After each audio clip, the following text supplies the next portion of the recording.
Last வீடியோவில் GST பற்றி பேசியிருந்தோம். அதில் ஒரு கமெண்ட் வந்துருந்துச்சு.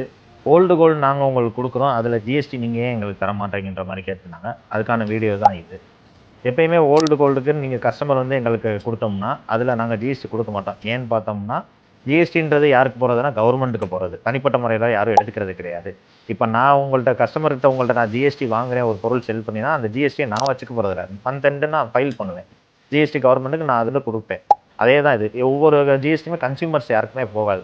இப்போ நீங்கள் என் கேள்வி கேட்டவங்க வந்து ஒரு கன்சியூமர், அவங்க எனக்கு வந்து ஒரு பொருளை கொடுக்குறீங்கன்னா அதுக்கு ஒரு ஜிஎஸ்டி நான் இது பண்ண முடியாது. அது நான் என்ன பண்ணுன்னா அந்த பொருளை ஒரு ஆர்னமெண்ட்டாக செய்வேன். அந்த கோல்டை வச்சு அந்த ஆர்னமெண்ட்டை இன்னொரு கஸ்டமருக்கு சேல் பண்ணுவோம். அவங்கள்ட்ட நான் ஜிஎஸ்டி கலெக்ட் பண்ணுவேன்.